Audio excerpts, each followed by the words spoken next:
Work hard, do what you're supposed to, work hard. Stay off the dope fool, work hard. Learn to say no to, learn from the dark times that we all go through. Welcome, ladies and gentlemen. This is all edited, so it's all good. Like before, I used to do them live, so I was like, okay, we're ready. Yeah, now. So hey, what's up? Welcome. This is the very first episode of Get It How You Live. I'm sitting here with my man, Buck Lewis. How you doing? What's up, brother? Good to see you. Nice to see you. Thanks for coming through. The whole point of this podcast is to show normal people that other normal people have gone and done extraordinary things and have done it on their own terms, on their own path. And this guy's a business owner and yoga extraordinaire. And I thought it was important for him to. He's a father, a brother. He's got a lot of shit going on. And I thought it was important to for him to come and share. So here we are. And thank you for being here. I'm stoked to be here. Thanks. Gonna get in right into these questions. So you own Momentom Yoga. That's in Roseville. It's off of Douglas, for those that don't know. I met you when you were working at Eastwind Yoga. That's right. How long have you been doing this for? That was 2 years ago. That was 2 years ago. So Momentom's been open for almost 2 years. July 1st, it'll be the 2-year mark. And then prior to that, it was, I think, right around 7 or 8 years now that I've been practicing and teaching yoga. What was the, I guess, from the time that you went to your first yoga class before you decided, I'm going to be an instructor? Yeah, dude, my first yoga practice was a trip. I was dating a girl at the time, and it was a different time in my life. I was a bail bondsman at the time, rolling deep in money, rolling deep in ego, and riding Harley Davidson motorcycles and not looking back. And so I had a baby, or I still have the baby. His name's Jack, but at the time he was just a young pup. And me and his mom weren't together. And so my girlfriend at the time, she says, I'm going to go to yoga in the morning. You want to come with me? And I said, yeah, sure, I'll go. So then she nudges me at 5:30. Class starts at 6, and she goes, let's roll. And I was like, oh, fuck, all right. I'm not backing out. I said I was going to do it. So I went to my first yoga practice, a hot ass room, Van shoes, blue jeans, a three quarter leather sleeve jacket, and a full fucking beard, and I think like a beanie or a hat on backwards or something. Full blown Sons of Anarchy. Full blown, like, okay. And so the gal goes, you want to take off your shoes at least? And I said, no, thank you.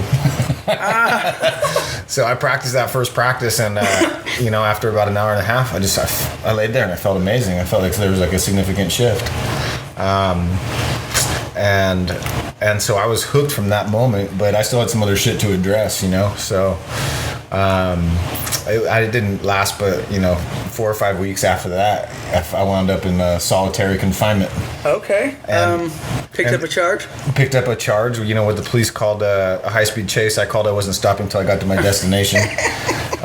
So basically, I just did a hot lap through the town that I lived in Placerville, and it wasn't really a high-speed chase. I literally wasn't stopping until I got to my destination. And where was your destination? It was back to my office. I had some dummy cameras out there, and me and the law enforcement. I was a bail bondsman, so I was constantly, kind of in their face with my business, and they were constantly in my face with theirs, and so, I was a huge advocate for my clients, and that drove them up the wall. Like, They would arrest somebody, and I'd have them back on the street, within minutes, really, right, in Placerville.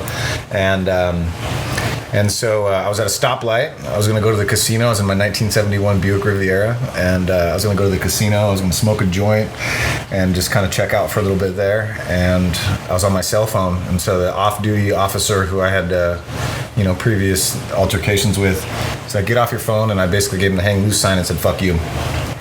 And so he was off duty, not in a uniform. He called in the cavalry, and long story short, I got my ass kicked by 7 cops. Did everything that they told me to do. They kicked my ass, and so I was there, and my bail went from like $500,000 because I was, spitting on the cops, and I was bloody. They'd cracked my face open. I had butted the window out. My mom had went to jail because she showed up on the scene. She's like, "What the fuck's going on?" And so when I saw her get arrested, that's when I lost my shit. I was like, watch this. And you fuckers are going to get this. And so that bit me in my ass. And so my bail went from $500,000 to $10.2 million real quick. Oh, wow. And so I sat there in solitary confinement for 6 weeks, my first little stint in 6 weeks. I was detoxing off of, all those little things that I had going on in my life. I'd like to go fast for a little bit, and then when I would need to slow down, I'd take some pills to slow down. Hit the brakes real hard. I'd hit the brakes real hard, and it got to the point where I'd even taken the bed out of my bedroom and I fucking hung a hammock in there. That's how far out and Never Land I'd wound up. And all while, so then I'm sitting in there for 6 weeks. Now, were you doing yoga while you were in solitary confinement? So it's funny because in solitary confinement you're allowed to have one book, and that's the Bible. And so I never really resonated with that. And so I was out every 72 hours or something. They'd let you out for about an hour, and you'd shower and walk. And I was on some high security thing, so they always had me in shackles and chains whenever they let me out, which fucking sucked to walk. It sucked to do pull-ups and dips and all that shit that you want to do, Right. like the freedom's not there, which I also get because, I was highly unstable. And so, that girlfriend, she left me when I went in there. She's like, fuck you, you're crazy. Yeah, you're fucking insane. Yeah, she's out there. You're crazy, but I didn't know you're that fucking crazy. And so I'm sitting in there and they let me out. And so I remembered the yoga practice that I took. I remember how it made me feel. And then I saw a book on there and it just said yoga on the side in the book cart. And so what I did is one day I got out and I put the book underneath my drawers and I put the book inside of my cell. I tore off the Bible cover, put it around that book so when they raided my cell, that they would just see a Bible there. And then I put the contents of the Bible onto the bookshelf wrapped in the yoga book cover. The little switcheroo. And and I just started practicing. There was pictures in the back of it, thank goodness, because I couldn't read most of the fucking book. It was all in Sanskrit.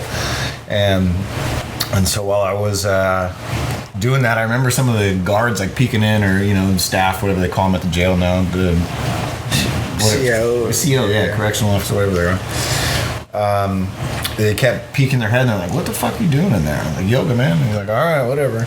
Funny stories, I ended up doing 6-8 months. I ended up building a civil case against him while I was in custody, practiced yoga, other kinds of physical fitness while I was in there.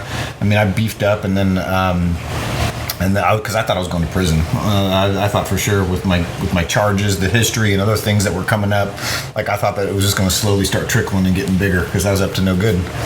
And I ended up building a civil case against him. I went and got a brain scan from the Amon's clinic while I was in custody. I got a temporary release, and I was starting to show cause that the damage in my brain was caused from the police officers at that time from the excessive force.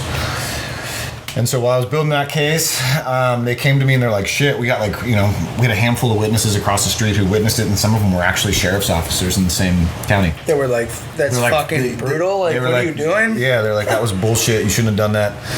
So I was starting to build that up, and it was starting to really lean into my favor, and I was like, ooh, I got an ace in the hole. But I was going to be fighting that from custody, and that was, I was already at that time, it was probably, I think I did 6 months or something. Okay. How old were you at the time? That time I was like 26 or 7 or something. And so, and I'd already been running. I owned and operated that bail bonds company for pretty much 10 years. So I started when I was 19, so I was 29 years old when that all went down. So it turned into me building this fantastic case against them, and then they came to me and they said, hey, look, we're going to give you this temporary release. You're going to go get your brain scan. We're going to let you build all this. They said, but if you find any stuff, we're going to give you this screaming deal, and you get to go do a program of your choice. And so I was like, all right, well, that means I'm going to go do a program. I can program, get the fuck out of here. And then when I get back, I can go back and see my kid. That was my number one goal at that point. I spent his first year in solitary confinement, his first birthday. Fucking rocked me. So I knew at that point, I had to address some shit. And the shit that I had to address was all this, inner work, this inner turmoil of, dude, my life's fucked up, and I've got the world at my fingertips. What am I missing here? Right. This anger and the rage and all the shit that came with it, me numbing and checking out, and there was a process where if you look out at it, you go, oh, well, there's addiction, but then there was just some internal turmoil, and I was trying to self-medicate. Well, yeah, I want to touch on that too, because I came up with the idea the other day. I have a lot of friends that are heroin addicts, so do we all. It's fucking America. It's 2019. It's just what it is. But so I feel like those of us that came up up in a, you know, we like I grew up around just a bunch of fucking animals, you know what I mean? And so we come from a fucked up house, right? And so we have all this pain that we don't even know is pain, because that's just what we live in. We live in the pain. So as like a teenager, we start partying, and because everyone's partying, that's what's fun. It becomes fun, and then that trickles off. The successful people go on to do what they do, and then the ones that kept partying hard, who are extremists, who kept going. Now you're 26 with a fucking drug addiction and a bunch of unaddressed problems, and for most, that is too much to overcome. Yeah. It's a lot to overcome, but for most, when you see like why is this guy, his life in such shambles, it's because that's a fucking huge mountain. Yeah. Well, what's funny too is you know, like, it's conditioning. You know, from a young age, it's conditioning. Like, we think this is our fucking normal, and so that's how we engage in our life. That's how we engage in conversation. That's how we engage in our relationships, and so we think this is our new norm. And what we find out is that, yeah, it's going to work for a little while, but slowly it's all going to unravel and unfold, and it's going to turn into a shitstorm. Right. I found that like, you know, people take steroids, right? And I get it for competition and all that. Like, I'm pro steroids, whatever. Take them. But like, I took them when I was 21. I took just some D-ball. I did like 8 weeks, and I got fucking huge. Like, right now I weigh like 150. I was at like 178. Just fucking just huge. Well, as soon as that came off, because, you know, you're everything's heightened when you're on that. You walk around with half a boner. You walk around. You can't get sick. You know what I mean? You can't get sick. Yeah, unshakable. Yeah. But then that crashed. I got strep throat. I fucking lost everything. And I realized at that point, that was now like 9 years ago, hey, well, I'm not a big guy, so why are you trying to be a big guy? You can't be someone you're not, okay? Yeah. A, you're not competing. And then B, it's unsustainable. Right. You can work in a constant up, or you can go straight up and then back down. Crash it. And so I learned that from that. Yeah. I mean, I lost like 9 pounds in 3 days, and all my strength was gone. And I was like, fuck. Your balloon popped. Yeah, balloon popped, and I had strep. It was just the most miserable shit. And I was like, yeah, never again. I tried, and I'm sure the drugs are better now.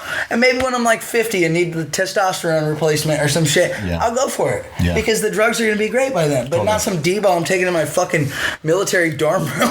Well, and that's the thing, too, is like, we got to think, like, what the fuck are we putting into ourselves? Like, how's it affecting, like, our hormones? How's it affecting our mind state? Like, where's the gush of dopamine and serotonin and the depletion and all that? Because, like, I'm a huge fan of even, like, eating mushrooms and shit like that. Mm-hmm. And I think that it's great. Like, you go into this process. And the other day I heard this thing, my current girlfriend, who's a complete badass and totally on a similar path and is driven and successful, and she's always, like, just constantly feeding her mind. And so she's like, dude, you got to listen to this Russell Brand conversation, because, you know, he had this, like, whole... He's smart as fuck. He's a smart guy. He's a funny guy, and he, like, gets it on many different levels. And so he's just like, you know, eating mushrooms, having sex, like, you go to this place of, like, fucking consciousness that's just, like, amazing.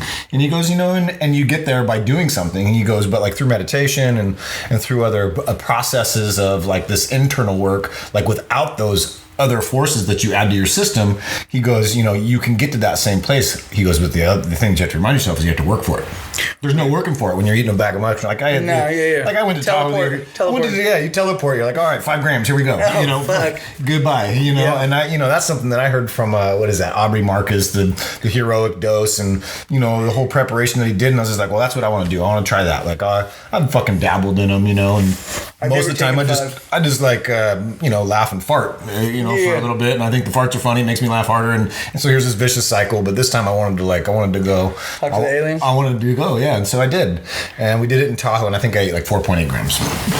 And that was a fucking wild ride, you know? Like, that was a really amazing experience, but I didn't have to work for it. All I had to do was do that. And so what I find, you know, I'm not going to have that, you know, like, you close your eyes and you fucking see these tentacles, like, hugging you in. They're like this warm pink light, and you're like, oh, fuck, this is amazing.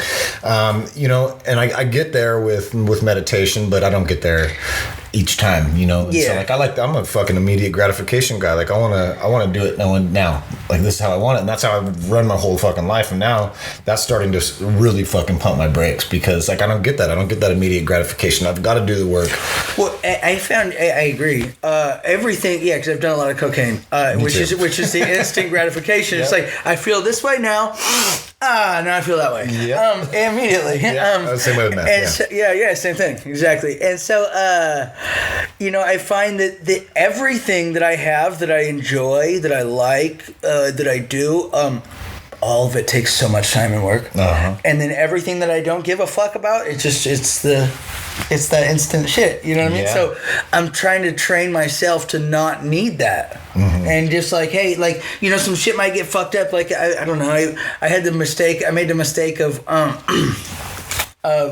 not asking somebody about the money before doing some work for them, and then, you know what I mean, that went kind of bad, and it was like, okay, and I ended up fucking figuring out a way to where I could get something from it, but it was just like, hey, you gotta, if I blew up on the guy, then there would never be nothing. Yeah. You know what I mean? And it's the same thing, you gotta work in relationships with people, you gotta see how your behavior impacts them, and impacts the whole thing for the long term. Totally. You know what I mean? Not in the, hey, I want my fucking money now. Hey, how about chill on the money now? Well, how about fucking just be patient? There's a ripple for everything that we do, you know, and that's I think one of the biggest things to remind ourselves each day is like, fuck, we get this day and we get to choose how it's going to go, really, just by our mind state. And so if we're doing something every single day that is adding to the clear connection to that biggest version of ourselves, that's amazing. And if we're not, that's also a choice too. And so each day we got to look back and go, well, did I give it my best? If not, what can I do tomorrow to make it better?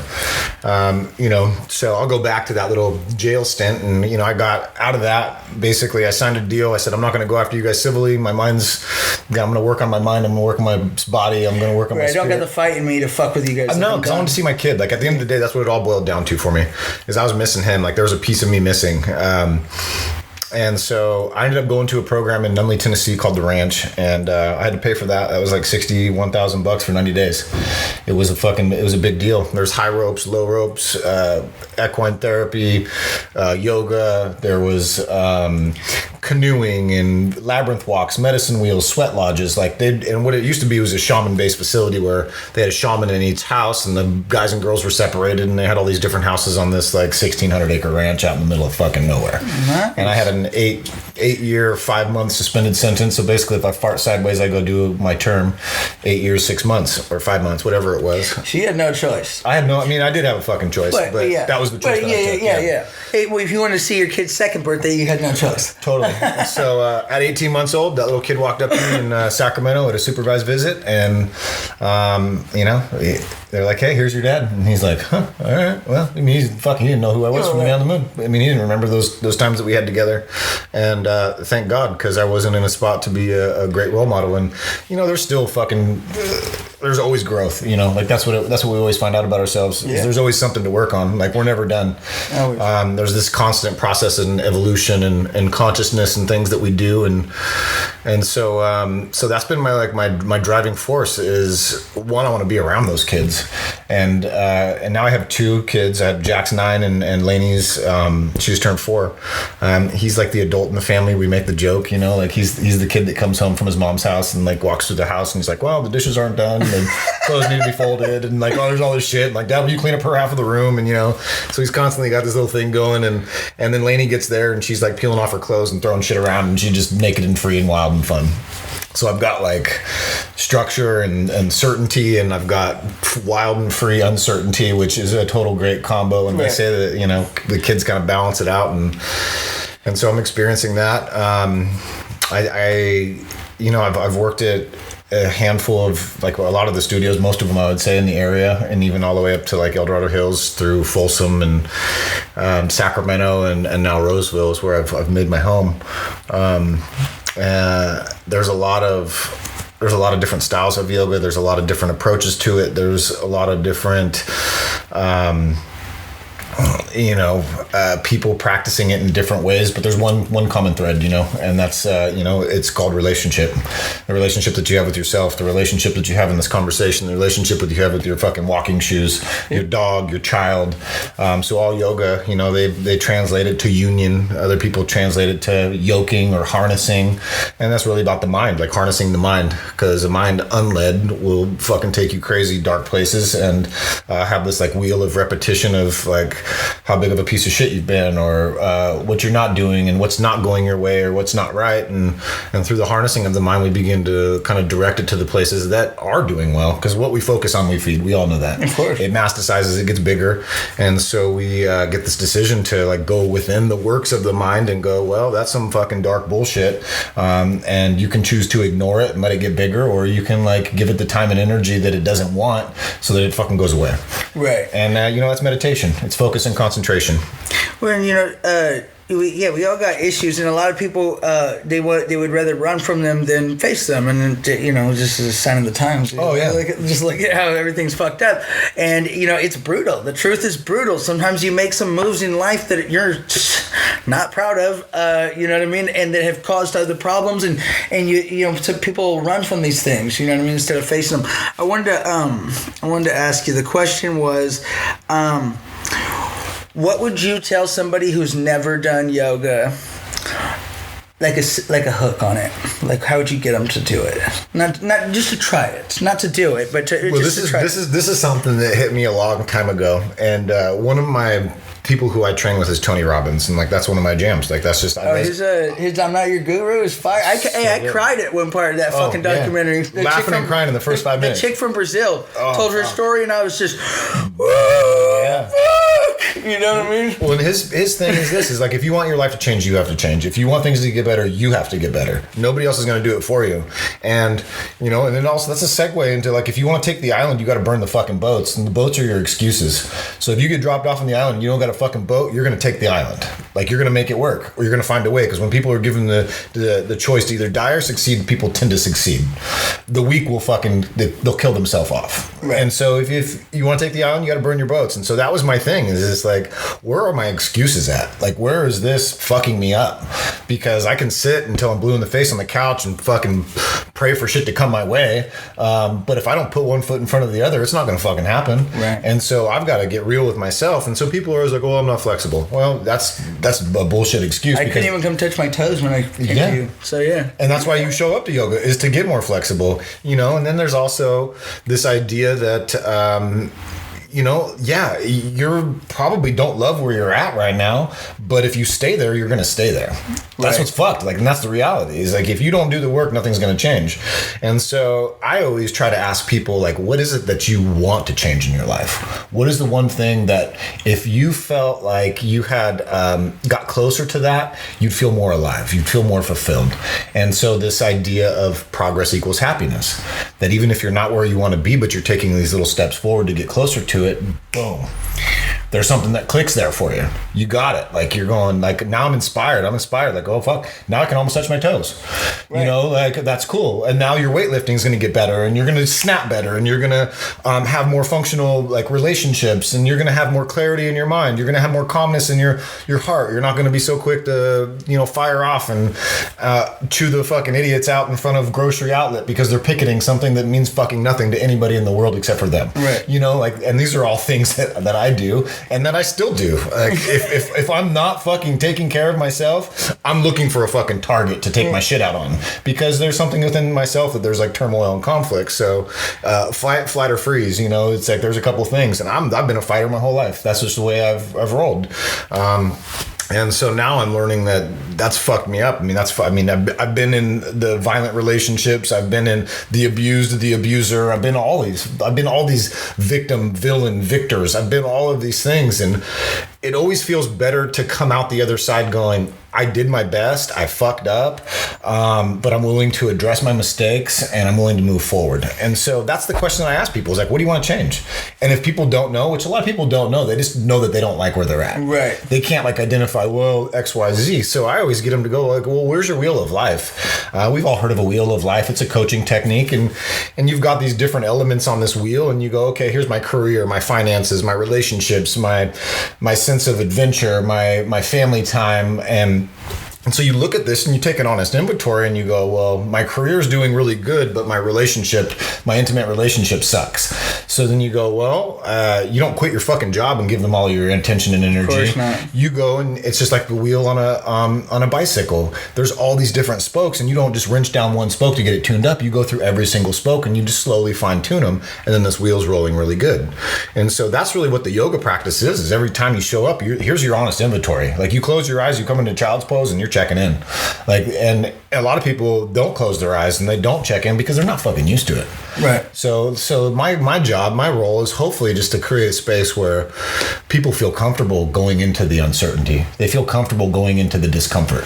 And that's what it's about, is just pushing the edge out further and further. Like you got, life is full constant thresholds. Like once you meet one threshold, you look off the other side of it and you're like, oh fuck, there's another one over there too. So there's this never ending of growth and this process of it that really unravels you in a way where you find your truth. And that's like that you're imperfect, that most likely you're never going to fucking lead a normal life because there's no definition of a fucking normal life. Right. What the hell is that? Yeah. Whoever fucking said that. I remember I was at that program and you get your family to come out and they come out and the woman asked, she raised her hand with her daughter was in the program and she goes, I just want to know when my life's going to be normal again. The whole fucking room cracked up. And she's like looking around like, did I say something funny? It's just like, no, your life's not fucking normal. Like everybody's got their shit. Everybody's got a process that they've got to go through in order to become who they're intended to be. And that person that you're intended to be is constantly evolving. So what do? You got to sit there and go like, what are my practices? What are my rituals? And I see you got the book right there, The Tribe of Mentors by Tim Ferriss. I fucked with it a little bit. It's a good daily read, because you can just, I try and get through 2 of them a day, because they're like 5 minutes a piece or less, depending on how fast you read. I'm kind of a slow reader, so they're like 5 minutes a piece for me. When you get these like little glimpses of like the processes that people commit to, like this is a commitment, like and some of these commitments that they make, they don't even know why they're committing, but they know that they need something more in their life, more structure, more discipline. And discipline is just the ability to behave differently than you feel. Yeah. And so like when I heard this the other day and I thought it was fucking brilliant. Cameron something, he's on Instagram and he's like a bow hunter. Oh, Cameron Haynes. Yeah, dude's a badass. Yeah. And so he says, all right, when I wake up in the morning and I go, I don't want to do this fucking 6-mile run. He goes, all right, fuck it, I'm doing 12. And you're like, shit, like you just doubled it. Like, I don't want to go to the gym and do an hour. Now I'm going to the gym and doing 2. Like, and so he's basically telling his mind, like, fuck you, motherfucker, I've got a hold of you. And that, otherwise the mind's going to be like, fuck you, motherfucker, I got a hold of you. Right. And you get to pick which one you want to be. And so I think that's brilliant. And for this whole year, 2019 has been kind of a fucking trip for me because here I am. I've built my company. It's been, almost 2 years. I've got all these great things going on. And then here's this old little pattern of myself starting to kick back in and going, oh, you got the world at your fucking fingertips. You got this. Like, don't go to your yoga practice. Oh, fuck this off. Oh, you got sick. Take 3 weeks fucking off. Oh, you poor thing. Like XYZ. And oh, you got to write another fucking check or you got another load of laundry to do. Like all these small things that I take for fucking granted. Even my girlfriend, it's just like, fuck, if you keep doing this, you're not going to have any of it. Right. So you got to like get your shit back into gear. And right before I walked in the door, when I walked in the door, I told you, 2 days, 5 practices. Back on the horse. I'm back on the horse. Well, it's also because I'm like taking that little insight from what Cameron said. It's just like, damn, like I've got everything going my way and like here I am slacking off. And yeah, you can't avoid the fucking flu. You can't avoid those things. Like you got to take the time and recover. And it's hard to come back after recovery for anything, mind, body, or spirit. And so you got to put that discipline back into gear. And so that's just where I find myself constantly returning back to is discipline. And like the guy flips you off on the side of the road. 10 years ago, I'd pulled off on the side of the road and I'd fought the guy. I'd fought him and his friend. I wouldn't have give a shit. But now it's just like, well, fuck. I mean, I look in the back seat and I got an empty car seat, right. and I'm like, what the fuck? Like, pretend like the car seat's full. Like, get the fuck out of here. Like, it's no big deal. The guy just flipped you off. Or don't look for the fight at grocery outlet with the guys picketing who are being assholes or whatever. Like, there's things that I'll go out of my way when I'm in a shitty mood and I'll go, like, there's no yoga in that. And it's like what we practice in private is what we're rewarded for in public. And so I have to go, like, what am I practicing in private? Like, am I actually doing the work that I'm offering people constantly? So I keep finding that my business is a place that keeps me really fucking honest. And when I lead teacher trainings, I do the same thing. Like, I'm brutally honest about my past, my process, because it's fucking dark and it's heavy and hard. It's the same shit I'm trying to do. I got a message like a year ago from a girl that I went to high school with, who would have probably never given me the time of day in high school. But she said, hey, I hope this doesn't sound weird, but because of you, I quit drinking 6 months ago and started taking responsibility for my life. And I fucking cried. I was just like, what the fuck? Yeah. I was like, okay, this is better than money. This is what it is now. Fuck everything else. Hey, as long as I keep getting good at what I'm doing, money will come. I don't give a fuck. Oh, yeah. I mean, I know for sure. Because at that point, I know I will be doing right things that help people. And that helps me keep honest, too. Because how am I going to be helping people and then railing a fucking 8-ball of Coke on Saturday? You know what I mean? And then telling people, like, hey, this is how you should live on Monday. Fuck that. You know what I mean? I got a soul. Yeah. I can't do it. But, it's... like that alone right there change it, and you help people in a major way. Well, and that's what lights me up. That's why I do what I do. One, it keeps me honest, because the moment that I don't get honest with myself, I start to lose track, and it comes out of my mouth, it comes out of my pores. I don't have to say anything. People can read your energy just by being around you. And so that's the constant thing. And my biggest thing is I love to see people lit up. I love to see people walking out going, I just feel better. And I stretched and took a few deep breaths. That's really what it takes down. That's what it boils down to, is oxygenating your blood, getting it into your brain, and creating that clarity. And then yoga reminds you that you got everything that you fucking need. You already have it all. Are you choosing to access it? That's the question. And so the calmness, the clarity, the peace, the insight, the information, the wisdom, like, it's all there.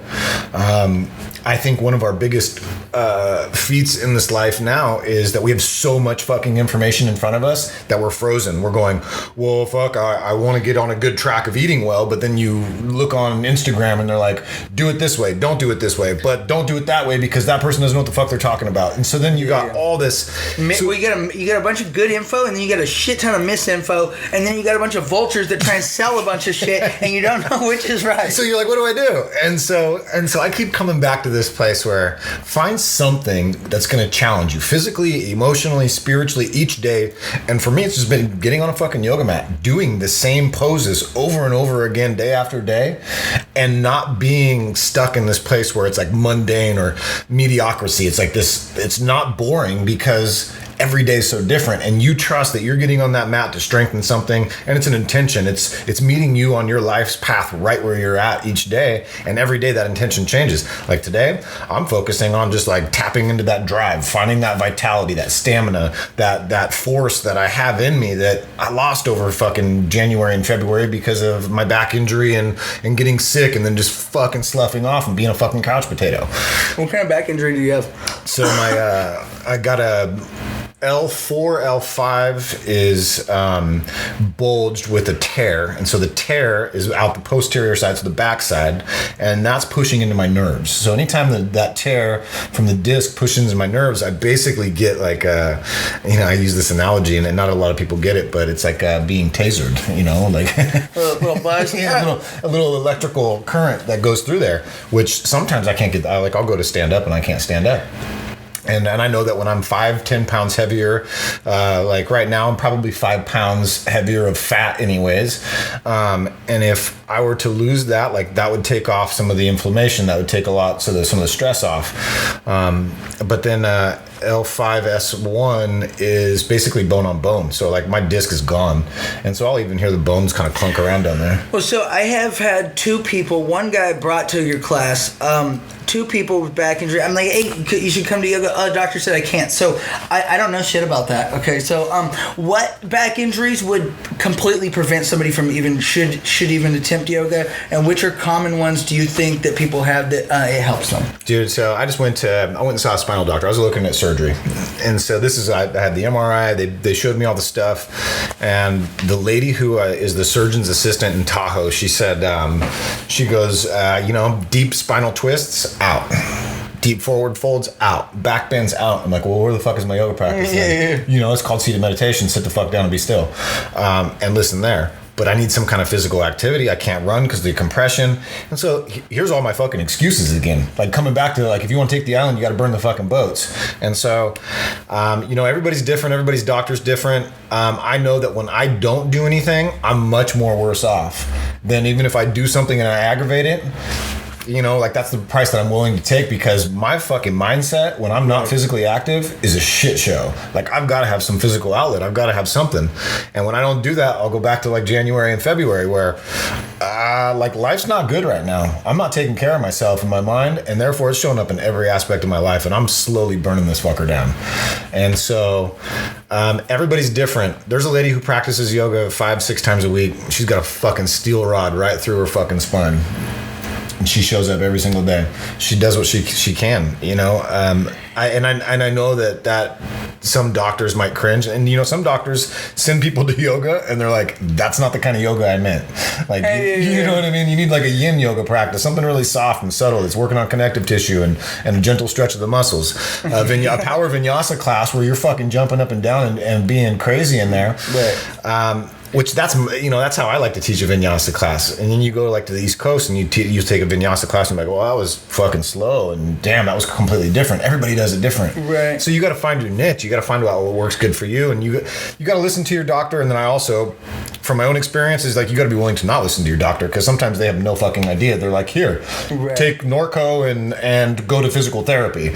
Well, yeah, that might help, with the pain. I remember my doctor, she asked me, she's like, well, do you want me to give you some nerve pain medicine? And I'm like, well, no, because if I am in a forward fold or a back bend and I can't feel the nerve, then I'm going to push through it. And if I sever that fucking thing, I'm not going to be able to walk again. Right. And I'm not interested in that. And so I'm willing to be in pain now. I've been since I was 16. I'm 36 now. So 20 years I've been in pain. And it shows up like in my mind, when I'm inflamed in my body, I'm a fucking asshole. Like I'm just a prick. And that's just like pain's taking over. And so I've got to find some tools to like manage my pain and to become clear with my pain, and to also say like for instance, I did this 40-day yoga transformation one time, and it was only at 6 a.m. in the morning. My body's so fucking tight at 6 a.m. in the morning I can barely get out of bed. And so I'm leaving Sacramento and driving to Folsom. So I'm leaving at like 5:30 to get there by 6 to be on my yoga mat, and here I am. I'm doing this very specific power vinyasa routine, and my body's fucking screaming at me, like saying stop. I could have stopped, but then there was a shift. Like after about a week of this transformation, like my mind made the decision, like, no, you're fucking going, you're gonna do it. And then it began to show up in my body like, well then we're gonna do it too. And so there was this like mind body connection that linked up, where originally my mind would just steer my body away from doing it, and now my mind's saying like, fuck you, you're gonna do this anyways. And now the body's like, all right, well, I'm gonna listen. So I don't know, like there's a lot of different ways and approaches, and there's people who complain about their fucking knees, and then there's people who don't have fucking legs and do the same exact practice. Right. So like it's all about like, what are you committed to? What are you committed to? Are you committed to your excuse, or are you committed to finding a way? I went and did some photography down at Team Alpha Male last Monday. Chris Holdsworth, he's like the guy that teaches the Monday night class there. I mean, he had the who's who. There's only 5 people. I was on fucking pay-per-view. Uriah was in there. Clay Guida was in there. Sage Northcutt. Andre Feely. Darren Till. All these guys were in there. And there was one motherfucker in there with no feet, bro. No feet. Right there. Boom. And he was in there whipping ass. He was in there going, I just saw that. I took one photo. I didn't want to look like I was trying to fucking Barnum and Bailey this thing, or, totally. Circus show. But it was just like, what the fuck is your excuse? This man has no feet and he's in here beating the shit out of people. Yeah. You know what I mean? Like fucking, there's that. Real shit. The dude, the Olympic wrestler guy with the fucking no arms and legs, he's in that Trevor Mentor's book. Yeah. Again, we all got a choice. We all got a choice. And when you're presented with it, like, and that's the thing, is like coming from a place of being in alignment. It's like, is this in alignment with the version of myself that I'm trying to attract? Because that's what a lot of this is, a fucking dance. It's a dance between like your deepest fear and your greatest desire. And if you stay letting the fear hold you back, back, then your desire is just going to be it's going to be a dream. It's a thought. It's never going to be attainable. But if you're like, fuck you, I'm going to face this shit. I'm going to do it anyways. I'm not going to listen to my doctor. I'm going to start doing things each day that challenge me. And obviously, like if you're in physical, like sharp shooting pain, you back the fuck off. But you can't go in there and avoid all your shit. Like you can't avoid the problems. It's like if I told you, just sweep all the shit underneath the rug, it'll go away. Bullshit. Like you're gonna have a pile of shit underneath that rug one day. Somebody's gonna trip over it and it's gonna go all over the fucking house. Yeah. So it's like throwing shit on a fan. It's just gonna get everywhere. And so the faster that you can just like clean up all the shit, then I heard this the other day too. I thought it was fucking great. It's like if you sit in your own shit long enough, it's not gonna smell to you anymore. Like it stops stinking. So, and it's totally true. No, a lot of people live their whole fucking life, and you're like, dude, that's fucking ugly, and you still wear it. You know, right. You still hang it up in your closet. You wash the fucking thing. You put it back on. You know it looks like shit. It feels like shit, but you keep doing it. Oh yeah. Why? And so, what is that for you? Like, what's the thing that you keep putting on? And that's what for me, it's always anger and frustration, and not getting what I want when I want it. And so then a lot of me, that's like now just pulling back and going, all right, well, the answer is no now. How can I ask again more intelligently? What else can I do to? And that's just what I do with my body each day. Is like a lot of these practices, like I do like to have a regimented practice. But then, like the last 5 classes that I taught, I normally never do this, but I practice with all of them.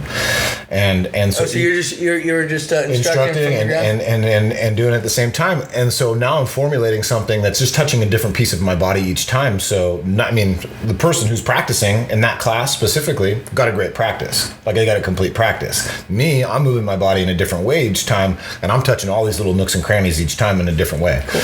And that was good for me, because if I did 5 of the same exact practices, I'd have fucking rocked it. How important is it for someone to have a mentor in any fucking facet of life that they're in? Well, I mean, if you're looking to be the greatest rider, you're not going to go talk to somebody who's a fucking BMX rider. So you need to find out who's doing it. And I did this in the yoga scene. I found out who's doing it the best. Or who I resonate the most with. That's the best in my world. Like their classes are packed. They're talking about shit that impacts people's lives. They're playing fucking great music. But most importantly, they got a great message. They're touching all the pieces of the body and they're speaking to it fluently, and it's a fucking great time. Like if transformation's fun, you're gonna stick with it. If it's boring and tedious and lame, then you're gonna fuck this. So having a mentor, I think, is key. It's like finding out who's at the top of the game that you want to be in, and finding out what they're doing, how they're doing it. Tribe of Mentors does it great. Yeah, well, and it's like, I find more and more that if you are serious about something and you ask somebody who's like deep in that game, whatever the fuck, you ask them questions and they can, because when you're really serious, people can tell. People that give a fuck can tell. Oh, yeah. You know what I mean? And if you're not, then they won't give you the time of day. And if you get snubbed by people, maybe they're busy, but maybe you're just radiating some shit that they don't want to deal with it. But if you find that if you're interested and you care and you approach people, they're more than often going to give you information. They're gonna because same thing. We like helping people, and it's the same thing. You get off on it to a degree. It's like yes, no, okay, and then when you give somebody some advice and they come back and tell you that they used it and it worked, it's like it's the best. Well, yeah, and that's the other thing too, is that people are constantly looking for advice. Like they want to be like guided and directed, and they want to know what works. Like what's the fucking magic pill? And so like who are you asking advice for? It goes back to that. Don't ask a BMX rider how to write a book unless they've written a fucking book before. So you got to like pick who you're going to ask wisely. You're not going to ask somebody who's been, I have an aunt who's been married 14 fucking times. I wouldn't go ask her for relationship advice for nothing. Right. You know what I mean? Right. So it's like you got to go find the person who's doing it and doing it well. And then, and if you ask them like, hey, I've got 6 questions and I'd love to take 10 minutes of your time. And I can do it by phone, or I can come to your office in person. Like make it really easy for them, because you're going to be getting the most out of it. Yeah, they're not getting shit out of it. They're giving you insight and information. That's the way they've been working. It's like reading a fucking biography on somebody. Like if you want to condense years into minutes, go read somebody's book. Like even if you want that could be your mentor. That book could be your mentor, because you can see like, oh shit, John Wooden did it this way or whatever, and then you'll be able to eliminate like, well, he went through that process, that didn't work, so I know that I don't need to go through that fucking process because that makes all the sense in the world to me. I won't go down that road. Right. I'll try it this way, and then if that doesn't work, you reapproach. So the answer is never no. You just got to ask again more intelligently. Right. And that's the same thing with the mentor. Is if they say, I don't got the time. Well, when would you have the time? Yeah. You know, okay, so same thing with that. It was with the fucking photography. I did a logo for someone. I actually contracted it out to somebody else. I ended up eating the money on it. And then to get something out of it, I was like, hey, well, this person's kind of popular on Instagram. So I was like, hey, how about this? I'm solutions-based, motherfucker. This don't have to end like this. I said, I'll come and take some photos. And then when I get them done, you can post them on your page for a week. Mm-hmm. That way you're not breaking any stride. Again, make it easier for someone who's trying to fuck me, but I still got something out of it. You know what I mean? You gotta. I could have just been like, "Fuck you." Well, and that makes it a symbiotic relationship. That's win-win, and that's. Yep. I think more people need to focus on that in any relationship. It's just like there's people who I have a family member, narcissistic as fuck. The guy can't pull his head out of his ass for the life of him. He's got 2 kids who are, not suffering because they're in great environments and they're not around his ass. And so that's the other thing is like you gotta sit there and be willing to look at your shit and to say like, is this serving me and the other person? And if it's not, like, what do I need to do to make that my presence is going to be serving this person? Because I can come to yoga and teach a yoga class all day, and if I just talk about myself the whole fucking time, there might be a couple people in class because that's the fucking time slot that they got. Mm-hmm. But you ain't gonna pack a fucking room doing that, right? And you ain't gonna pack a room by just showing up and not having anything to say all the time. You're not gonna pack a room by showing up and having everything to say all the time. Like there's balance. Like people need to find and experience balance. And so I try to just I try to fluctuate. My life's constant fluctuation, and so is most people's. Like there's highs and fucking lows. There's peaks and valleys. And so how do we create something that meets everybody where they're at every single time, which is fucking brilliant because now it's win-win. That's symbiotic. And that's what people are really looking for is they're like, well, now that I'm doing better, I'm going to go out into the world and I'm going to do better. Of course. And when I give that back, that's going to add to somebody just like you said. Like that person said, well, hey, you fucking inspired me to do something. And you're like, dude, that made it. I mean, there's no price tag on that. Exactly. That's the goal to this show. Over time, I want to show people that just normal people have gone and just decided to do what they want to do, right? And if that could inspire somebody who's miserable working some job, you know what I mean? They come home and they come home to their kids, but they're miserable, and they might not be as positive as they could be to their kids because they're fucked up in their other part of their life, like you're talking about that wheel. And if we could change that, then that would change the family dynamic, which would ultimately make better communities. So that's kind of the big vision that I have. Well, and that's and this leads right into what I want to say next is that you can have a job that you're fucking miserable at, that you're building somebody else's dream, or you could have the job that you love and you're building your own dream. Now, I'll be the first one to admit, like, I'm still fucking toxic in many different areas of my life. I constantly have to like check myself and look into, like, I talk about communication. I teach communication with the body and the bodies around the body. And I can still be miserable at times. Like I can still get deep into my own shit. And so I've just got to decide, am I going to build somebody else's dream and go through that? Or am I going to build my own dream and go through that? And so there's a decision. I just happen to find something that, like it lights me up to see people lit up. I love giving back. I love people feeling better than when they walked. Like when they walk out, I like to see them like lit up and feeling better than when they walked in. And that changes everything for me. So I can come in with all my fucking darkness. And then when I'm of service, all of a sudden my suffering stops. And I get a glimpse. It's bigger than you. Because I get a glimpse of like, I'm fucking this insignificant, actually. My ego wants me to think that I'm like this big fucking important thing and that like my problems are like real. On some level, they kind of are, but I make them bigger than they are. I sometimes make myself bigger than I am. And that's just my fucking ego. That motherfucker will be around forever until the day I die. All I'm doing is I'm finding some tools, some techniques that harness that motherfucker, that put it into check, and so that I can go do what I'm intended to do. And I believe that's to be of service, because it sounds corny, but it's true. Like to end suffering, be of service. And what was that? Mother Teresa? Was that Gandhi? It was somebody in that. Somebody. Abraham Lincoln. Yeah, Abraham Lincoln, right? Back in the day when the internet was created, right? But yeah, no, that's it is important. I was talking to someone the other day, I forget who it was, but it's like, go go buy a bum some fucking food, dude. Seriously, just you see him. I usually buy the bums that aren't begging for shit. You know what I mean? Like if they're out there panhandling, they might get a quarter from me or some shit. You know what I mean? Because I'm compassionate to that. Unless they're two in your face, and I'll be like, whoa, bro, like no. How about no? Yeah. How about fucking if you would have sat there, I would have bought you a goddamn sandwich. But you didn't know that because you're fucking out here bugging everybody. Right. But well, and then to also give without like the expectation of where's it going, you know, like I don't know how many times like that whole pay it forward thing, like somebody bought my fucking coffee and I'm like, dude, brilliant. Hey. You know, and then there's that moment where like, oh, I'm gonna buy that coffee behind them. We're like, well, they just had a fucking $18 order and you came for a $2.73 cup of coffee, you know, and I'm like, well, like I don't get to pick and choose. Like fuck it, here it is. Right. Like, and you trust that it comes back, and that's you know, I think that's like the universal law of like karma and law of attraction. And I'm not a religious guy, but karma is what it is. Every fucked up thing I've ever done, I feel has come back in some way, shape, or form. Like, okay, 2 girlfriends ago, man, was I fucked up, and she would have just kept taking it. I had to break up with her because she would have just kept taking it. Like I would cancel plans and go do drugs with my friends an hour before. Things like this. I now have a fucking stalker that I've been dealing with.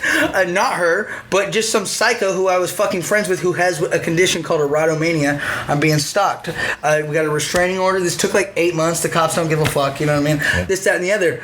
Every awful thing that could have happened, I go, this is what the fuck I get. And I'll never be that way toward any other human being again. And I believe that fully, you know? Well, that's a powerful teacher, you know? And we can see these things as curses or we can see them as teachers. And I think that's what karma is. It's a fucking teacher. It's going, like, how you show up makes a difference. And I read this, or I was watching this, it's called The Rise, and it's this woman who created a program for women. And it's just like for them to empower themselves. Like, look in the fucking mirror without your makeup on and say, dude, you're fucking beautiful.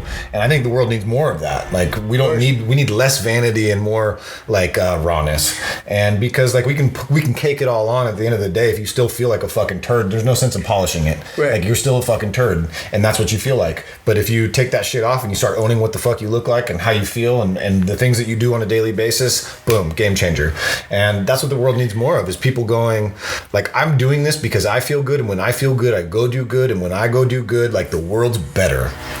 We need to figure out how to download that onto people, man. I mean, just in general, like, I know people are like, okay, a girl, she's 33 years old, she got a grip of money, she's doing very well, out of shape, won't stop drinking, you know, she, again, successful, and all the others, wants to get fucking body surgery. Bitch, you're 33. Go to the gym. Fucking diet for 3 months. Challenge yourself for 90 days. You can't diet for 90 days. You know what I mean? Watch how much you don't need that fucking surgery. Yeah. You know what I mean? But that's fast food shit. Yeah. You know what I mean? Like, I want my fast food body. I don't want that goddamn, I don't want that greens. I don't want that lean diet. I don't want to hit the fucking trail at 5 a.m. before I got to go to work. And another thing, I've been putting people onto like for instance, Jordan Peterson's 12 Rules for Life. If you haven't fucked with it, it's a must. Okay. Either audiobook, he narrates it. He's Canadian, so he's got a kind of a funny voice, but I like his voice. Yeah. Well, I put it on my homegirl. I'll send you a 10-minute clip of it. It's like Rule 4. Yeah. About transcending your former self and stuff. It's fucking, this shit changed my life. Halfway through it, I'm like, I'm different now. Yeah. I'm better now. That's good. But I put it onto my homegirl, and she was like, I just don't like how he sounds and this, that, and the other. I go, look, okay, this isn't a fucking banana sundae, okay? This is the greens. You gotta, it doesn't taste good, but it's good for you. Yeah. You gotta fucking just suck it up and do it sometimes and intake those kind of things. And you know what's a trip too is, I remember when I started, to go back to the greens, it's like, I remember when I first started doing that, I was like, this shit tastes awful. And then I kept doing it, and the next thing you know, like, I noticed this like shift, like the way when I would drink it, how my body would feel immediately, like the hair on my fucking neck would stand up, and it was just like a green juice. Yeah, like it's like this buzz that goes through your body, and like all this deep, rich nutrients just absorbing, and you're getting what you need, and then all of a sudden you're like, well, it fucking tastes kind of like shit, but I know that the way I feel from it. Go eat a fucking cheeseburger and tell me how you feel. Yeah. You know, like you feel bogged down sitting on the couch. You know, that's not. Now, if you just ran a fucking marathon, you might be going, oh, thank goodness. Yeah. But so there's balance, and like there's still places for that. Like, you don't have to eliminate all the shit, but you need to eliminate most of it, because what the results that you're getting right now suck. And if you want them to be better, you've got to do better. And so if you want your life to change, you've got to change. If you want things to get better, you've got to do the work. There's not this fucking magic pill. And if there was, you're fucking lazy. Yeah. And it's not gonna it's not gonna last. Because there's no pride in that. There's no pride in that. And so then you go, all right, well, And people that talk about, not having the money. Okay, well, they took all the money in the world and they divvied it up to every single person. It would all go back into the same hands in like 6 fucking months because of the way people spend and think and feel about it. And so it's called, if you want to be successful, you've got to get your mind right. And if you're not successful, what could you do today just to like take one little baby step to light you up? One thing, go on a 30-minute walk, do something. If the doctor said don't do fucking yoga and like you can like bend over and tie your fucking shoe, I'd say you should probably go to yoga because that's a good rule. If you can do that, I mean, there's people who can't do that still go. And I see them doing shit that I can't do because they commit to it. Like, their mind's right. And so if you want your life right, you got to get your mind right. Yeah. Because that's where it all stems from. You got to know what you want, I think. Knowing what you want is crazy. Because people go, I don't know what I want. So then they just stay in this, like, monotonous, vicious cycle of shit instead of going, well, I don't know what I want. So let me try something else. Right. Okay, like, for instance, I have a friend, poker player. Okay, that's a motherfucking vicious grind, okay? He's not like losing his life to gambling or any shit like that, but I said, look, if you're burnt about last month's gambling bill, okay, this is what you need to do. Cut that in half, and then whatever thing that you said was too expensive to ever go try, fucking take that money, half of what you lost at poker, and then run it, and then see. Yeah. And then if that doesn't work, then maybe go play poker next month. I don't fucking know, dude, but you gotta try something different, because you're over here pissed, and you're fucking depressed, and you're kicking yourself in the ass when you didn't have to. Well, so many people, when they're asked, like, what do you want? They start to go into all the things that they don't want. And that's what's trippy to me. And I do a workshop all the time with my trainees. Is I'll have them write down in a circle, and I'll time them. I'll give them 2 minutes. Write a circle, draw a circle, and inside of that circle, I want you to write all the things that you want. 2 minutes. So you'll see them like they're thinking about it and they're taking their time. There's no like fucking pencil hitting the paper, balls to the walls, going for it. Okay? I say, all right, stop. Now outside of that circle, write down all the things that you don't want. Boom, they're on it. Like it's like a fucking machine gun. They got, and so what they call that is that's a groove in the mind. And in yoga they call it a samaskara. Like this pattern that's been ingrained in you. And we all have patterns that suck, and we also have some patterns that are fucking great, like our ability to communicate, problem solve, things like that. Like a lot of people have that capacity. When they use it, it's fantastic. The world needs to use more of that today, but that's just one of the things. Like, and in order to get out of a pattern, in order to get out of the groove in the mind, like you got to be able to really make that honest inventory and go, like, I'm so focused on the things that I don't want. Guess what I'm attracting more of? The things I don't want. The things I don't want. Like, you can fill that in. Like, that's dark on the outside.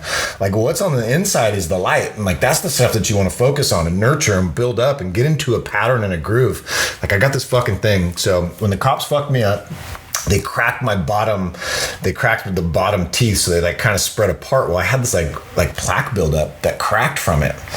And so like it was a gift actually. So it like opened up the bottom. Well, just recently I was flossing my teeth and I got the floss to go into the part of the groove of it, and it cracked off all the fucking plaque all the way down into the bottom. And I was like, fuck, this feels good, But then it started to irritate me, and I started to run my tongue across the back side of it. So like, here's this like pattern, like, fuck, this is starting to irritate me. And so what I did is it's like, this is a fucking brilliant opportunity. Like, this is something that's irritating me, that's with me. And so every time I do that, rather than focus on being irritated, I'm going to focus on something that I got to be grateful for. So instead of like giving all my time and energy off this like little thing, like, you could be a fucking mosquito bite. Like, oh, this is fucking irritating. Well, every time you scratch, I think something you got to be grateful for. And you can shift it. You can start to shift these patterns. You can start to shift these things that take you into your dark place, and you can start to shift them and take them into that light place.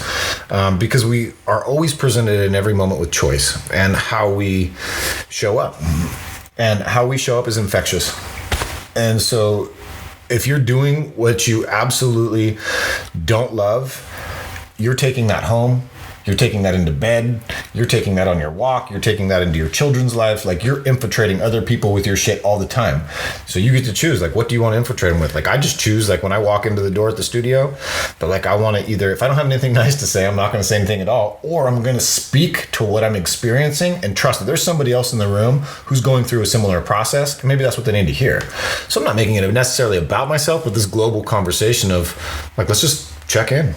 Like, what's working, what's not? And if that's not working, quit fucking feeding it. Right. Because that's the deal. And so a lot of it stems from the thoughts. This is a really cool study, and I'm sure, if nobody's ever heard it, they'll appreciate it.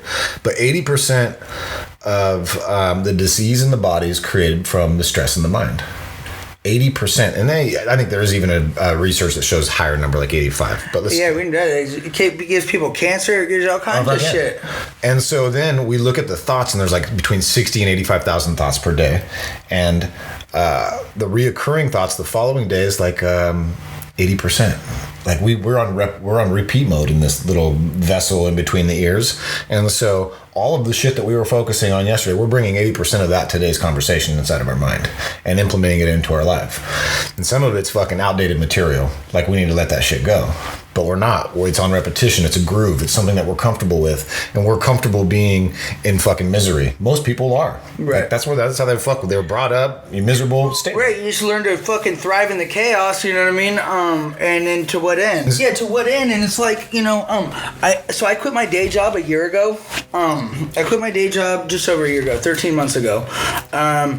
Luckily, I had some GIHYL that I could fall back on because it wasn't just like, fuck you, I'm going to go try this on my own because I wouldn't have a house. I got a name on a mortgage and shit. I gotta have that. But the GIHYL, I go to school in Frisco. I get enough money to live out here nicely and focus on myself. But I listened to a podcast. Andy Frisella, he's the First Form Pharma guy. He's got a podcast called the Motherfucking CEO Project. He'll do like one a week where he just sits there and talks by himself. It was 14 minutes long. Is the word that you weren't saying. The word that you're not saying enough of that's holding you back, it's the word no. And because they would ask me, they would ask me to work, these ridiculous holiday things where I'd work like 32 hours out of a 48 or 40 hour period or something just ridiculous, you know what I mean? And I just kept going, yeah, fuck no. No. How about no? Yeah, you want to work overtime? No. Yeah. Fuck that. I'm going to do this on my own. And I said, I had a little existential crisis, like crippling depression like 3 weeks ago. Because it was like, money was a little bit short. And it was like, because I told myself when I was there, I said, I'd rather starve and be fucking broke than be here. Fuck this shit. And here I was starving and being broke. And I was just like, well, this is what you wish for. You asked for that shit. Go get it. Get the fuck up. Let's go. And so, I fucking started getting the ball rolling with these ideas and stuff like that. And, you just gotta find out whatever fulfills you, like you said. The last thing I want to talk about, because not only are you a yoga instructor, but you started your own business. And you started your own business and you have kids. And I think that a lot of people who have families are very they're apprehensive about leaving their sure thing financially because obviously they got mouths to feed, and that's a fucking valid concern. But at the same time, to your own peace, you know what I mean? There's a big trade-off now. You got these responsibilities, but you got your own peace of mind, which is ultimately even almost a bigger responsibility because it's going to impact those responsibilities too. So what would you tell somebody who's like, miserable, but they have something they could start, or they, you know what I mean? Like, I just say go for it. Like if you're passionate about it, go for it. People are going to feel the passion. When I opened Momentom, right before that, I was teaching at like 4 or 5 different studios. I only teach 2 classes a week. My classes were always packed. I made a decent living as a yoga instructor, which I'm grateful for. Not a lot of people do. And so whatever that little niche is that I found, like I ran with it and I created something from it. I led my first teacher training and I got a check back. I kind of just fell in my lap. Somebody at another studio asked me, they said, hey, will you lead our teacher training? And I said, sure. First training, 22 people in it. So I had like a $15,000 or $18,000 check coming my way. I was going to pay off a car and I was going to take my kids to Disneyland. And then I remember a spot that I had looked at, because I always look at spots. Like I'm constantly on the prowl for like new places for lease, or have a yoga studio be good there. And like I'm constantly on the search. And my kid, my Jack, he always tells me, I was like, hey Jack, it'd be good here. And he's like, oh Dad, really? Another fucking yoga studio? Because everywhere we go, we'll go, and so like I'm constantly on the prowl. And so I was just be constantly on the prowl, just like be there and roll the dice, because like you get this one opportunity, and you're either gonna fucking spend it lifting up somebody else's shit, or you're gonna spend it lifting up yours. So I made a decision when I saw the spot open back up for lease. I just reached out to the lady, and she goes, I remember you. She goes, you're all talk. All you wanted to do was come look through my space, and you didn't want to do anything with it. If you're serious this time, I'll show it to you again. So I walked in there and I said, hey, look, this is what I got. Like I was going to take my kids to Disneyland and I was going to pay off a car. I got this cash right now. I want to open a business. I got a little bit of a following in the area. And so she goes, well, if you give me a check, and she, I don't know, she like might be Russian or whatever, but she goes, if you give me a check tomorrow and you sign the lease, it's yours. Fuck it. All right, let's just do it. And so, I mean, of course, I signed the lease and I'm like, my heart's fucking pounding. And then there's also a part of me that says, oh, you know, you're in the right spot when you're like, oh shit. Like now I got to show up. Because now I don't get to like just dabble in all these little studios. Like my feet are in the fucking ground in one spot. They're going to fucking see me for who they are or for who I am. And that's fucking tough because like you get to kind of go put on a show at these different studios, you know? Right. You show up and bounce. You show up and bounce. Like you don't have any responsibilities. You get a fucking paycheck at the end of the month. And like you also get to create this impact in their lives, and which is great. But now it's just like, I chose to do this because I want my fucking kids to see, one, that if it's a dream of yours, make it come true. Nobody else will make it come true for you. You have to do it. There are those fortunate little bastards that, you know, are raised from money who are ungrateful for everything that they fucking have, and they fucking burn their life into the ground. But you know what? I'm not. I used to be envious of those people. I used to be envious of people. It's like, damn, bitch, you're like 22. You're just fucking some guy that's like 45 years old. Has got money. You get to go do whatever you want. And then the more that I find that I love like the process, like every day I play the guitar every day. I get better at my guitar every day. When I now not in exponential amounts, but when I do realize, I leveled up. So you don't get that feeling right there, like that. Whether it's with yoga, same shit. When I can touch my toes, it's like, yes, here it is. You know what I mean? Like here it is. And people that get those things handed to them, they never experience those, and fuck money. Yeah. You know what I mean? Because it's that feeling, like you couldn't even buy. You couldn't put a price on that. Like what would you pay for that feeling? You can't. Right. So fuck money. And you just nailed it on the head. It's just like you practice the guitar every single day. You don't expect to pick up that guitar and just to go, I nailed that whole song or whatever. You got to every single day do it. And so there's like these incremental steps that you have to do every single day. And that's for your mind, your body, your spirit. Some of those videos I posted, there's been two of them I posted. It took 6 hours to get the one fucking take. I'm sitting here fucking 6 hours, fingers hurting. But hey, I'm already at like 5 hours in. Am I going to get this? Am I too burnt today? Fucking keep going. Keep going. You know what I mean? Just keep going, because hey, worst case scenario, you got some more stamina. Yeah. You know what I mean? Maybe you don't nail the take, but you're getting those reps and you're showing up. And owning your own business, and that's the other thing too, is like there's this massive accountability. Like you have to show up. You got to do it. Here, I can skip over here. You got to show up and you got to do it. And like there's days that I don't want to fucking get out of bed. And there'll be days where I'll get out of bed, I'll go teach a yoga class, I'll come back home and get in bed, and I'll go back out of bed and teach a yoga class, I'll get back in bed. And like I'm on this like recover and serve, recover and serve, recover and serve. And guess what? Like there's not a lot of space for me in there. Other than that like space of recovery, that if I don't do the recovery, then I can't go serve. And so you know, with the kids, with everything that you have going on in your life, like you've got to still be able to take that time to go and rest and to find that place where you restore your mind, body, and like what you're up to, and like constantly come into alignment. Do something every single day that gets your mind on that fucking track. Because if you don't get your mind on the track, you're going to be off track, and the next thing you know, you're going to be wondering like, how the fuck is your life right here? Right, and then you're never going to truly get what you want. You'll never get what you want, but somebody else will get what they want because they'll have your ass working for them. Yeah, for sure. And it's like that's the other thing too. I don't think everyone's cut to go own their own business. I mean, people that own their own businesses are fucking crazy, all of them, because you have to be, because society's taught us to go to school, go get a job, and then shut the fuck up until you're ready to sit at home and do nothing. That's literally what the coaching from the indoctrination is. And you know, because you're a business owner, I think that isn't this brutal? That if you own your own business, and it's you own your own business, you know, that's not a corporation, you know what I mean? You get fucked in the ass so hard.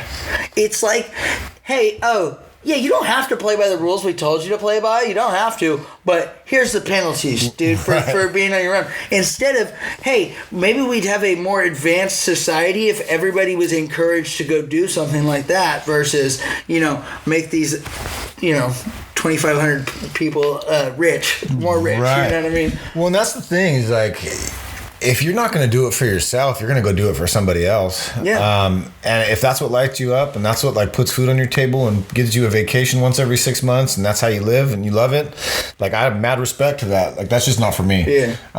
Like I'm jealous. willing. I couldn't do it. I'm willing to put in like and in the first 5 years, like that's the make or break for most small businesses. It's like on the 5-year marker, 80% of companies go under. And unfortunately, it's the small mom and pop shops. And unfortunately, and I can even speak to this too, it's just like, all right, well, you got a business now and your instructors are sick and they're on vacation. Guess who fucking shows up and teaches those classes? And then guess who like doesn't get the day off? Like that's your ass. And guess who's coming to the studio to do all that when they're not in school? Is the kids. And so now they're seeing their dad, the dad's girlfriend, like working and hustling and grinding and doing it. So I think we're setting a beautiful example. But if you're not taking any time to like break away and go do something specifically just for yourself, and I'm a huge believer that you've got to like a couple of times a year at least go outside of your normal box and go feed your brain, go feed yourself, like go do some kind of training, something that maybe speaks to you a little bit that you go do and you're like, that's definitely not for me. Well, you learn something, you learn that's not for you. But then you might go find that one thing you're like, dude, I've never thought I've done that in a million years. And I went to it and I thought, fuck, like I'm really into this and I'm actually really good at it. And like I'm sparked up, I'm lit up, and so I want to do more of this. And you'll always find time for those other little things. But and don't that's beautiful. But if you don't, if you're not good at something the first time you try it, but you somewhat kind of enjoyed your experience, go again. And do it, try it until you hate it. Because or you just decide that that's not it. Because too many people, for instance, I have a friend, 30 years old, never went to the gym, never nothing. Could you take me? I'll go. I'll get a membership if you gotta go. All right. I dragged this motherfucker to the gym every day for like 2 weeks, and we were seeing some progress and stuff like that. But he wasn't good, and he was very self-conscious. That's why I can't drag him into a yoga class. I'm like, dude, do you realize everybody that goes to yoga has been there their first time? It's like the most welcoming community of motherfuckers I've ever been around, for real. But can't get over that. You know what I mean? Like I got to be good at this first. Like fucking humble yourself. Okay, nobody's good at nothing. You got to come to the realization that we all suck at everything the first time we do it. And if you're good, that's luck. You know what I mean? So you suck at everything. So you got that choice. Okay, I can either continue to try and get better or I can quit. Well, and that's the part of success. It's like you've got to embrace the suck, because you're like, I'm not good at doing my fucking taxes. I'm not good at doing bookkeeping. I'm not good at, cleaning the floors and the windows. And, like I do everything like on a very light schedule. But like when I know that I teach like 5 classes a week, like those 5 classes a week have all my time, attention, and focus. I got a playlist that's on point. I know what I want to fucking talk about. I know what I'm going to sequence. I know how I'm going to fucking make every single person in that room feel special and lit up. But if I'm doing all of this other shit, like I'm spreading myself so thin, and I think that's where a lot of people fuck up in their small business, is that they spread themselves too thin. They don't delegate, and I'm at a crossroads with it myself right now. It's just like I need to delegate. I need to teach less classes. I don't, and when I teach less, it's more. It's more impactful because I got more passion. I got more drive. I've got more of the things that are lifting those people up. When I'm teaching more, I have less to give because like I'm just sucking my well dry. Right. Or you're like, hey, I'm teaching 5 classes. Okay, I'm on number 3. Let me not go ham here. I got 2 more. Okay, I gotta save myself for these other ones, and therefore you're not giving. Or you're like, what the fuck did I just say? Like I've already said that today. Did I already say that this class? Did I do that? And then you're like, well, then you're tired and you don't want to go fucking do the extra work, and you don't want to read the book. You listen to the podcast or go on the walk or do your own practice. A lot of the times I teach, I don't practice. People didn't come to fucking see me practice on a yoga mat. Right. And if they did, they're in the wrong spot, and they're in the wrong spot, So it's like a place for me to give. And so just recently, like I came back to my honesty of my practice, and that's me showing the community, like, look, I'm on my fucking yoga mat because this is the time that I get. And so love it or leave it. Like I could give a shit. And I know that a lot of the community really respects it. They even say it, like at the end of the day, they're like, oh, thanks for practicing. That was cool, And they see that like I'm human too. And like my dialogue also shows how human I am, because like I'm not sitting here trying to fluff something up. Like this is real shit. Like you're either going to address it or you're not. And so so my hope is that, yeah, like all the Eastern philosophy, it makes a lot of fucking sense when it's translated. So I'm not in there like speaking a second language because I think it's fucking fancy and great. I'm trying to translate the second language into some modern day technique that people go, I've fucking grasped that. It resonates with me. I want to go implement it, and I want my life to change, and I know that I'm the individual that has to do it. And with that, it's a place of empowerment. It's a place of, this is what you want, you better go after it, because if you don't, somebody else is going to grab it. It's like the chick. I mean, and that's like, it's a great metaphor. Back in the day, it's just like I was shy. Like I didn't ask chicks to date me. As wild and as crazy as I was. Do you think that was because I was the same way? My ego was so fearful of rejection. Fuck so that. It's like, if you think I'm cool, yeah, I'll hang out with you, but I'm not going to ask you, because if you don't, then fuck that. Dude, so I heard this fucking great thing today, dude. So this guy, he's he practices at the studio. He's like a movie producer, and he also does some like thing with computers, and he makes a fucking killing, and he's a super intelligent guy. And so he goes, last year, he goes, there was this 100 days of rejection. And he goes, for 100 days, he goes, every single day you go to the fucking Starbucks, for instance. I could have went there today and been like, I want a flat white mocha. All right, well, you got a flat white mocha. And so you go to pay for it. And I said, but the other thing is I want to make it. And they're like, no, you can't come back and do that. All right, fine. They're my first rejection.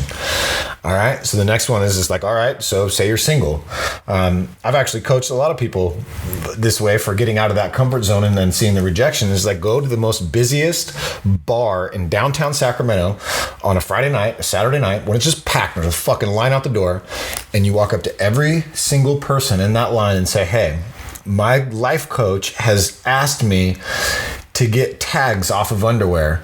And so I need the tags off of your underwear.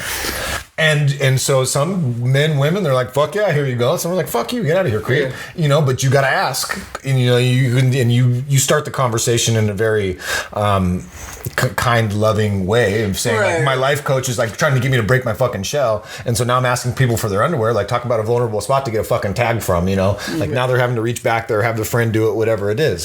So I thought when Micah had said that today, I was like, fucking brilliant. 100 days of rejection. Like just knowing, then what I thought about that throughout my whole practice, I was just like, man, but out of those 100 days, there's going to be times where people are like, fuck it, come back here and make it. I'm the manager. Yeah. Like I'm going to mentor you real quick, and you're going to find some like window of opportunity. And then you're going to find out that the more questions you ask, the more likely it's going to be a yes. And because there's a lot of people who are flat out fucking no's. Like, I don't have the time for your shit. I don't want to do it. But then if you come back and you're like, hey, well, my life coach has said this, and this is what I'm doing to work on myself, then somebody might be of service and say, well, yeah, here, fuck it. You can have my right. Oh, hey, you give a shit enough about yourself to like want your life to be coached? Maybe there's something to this. You know what I mean? Just something different than some asshole, just asking for some underwear or whatever. But like that's cool. 100 days of rejection. I thought that was brilliant, dude. I was like, oh man, I got to do that. And so I didn't do it when I went to Starbucks today. I actually didn't even think about it, but I might do it tomorrow. So yeah, all the questions I wrote down, I think we pretty much went through all of them without even having to ask all of them. But thank you so much. Yeah, this brother. has been great, dude. Yeah, thanks, brother. Do what you're supposed to.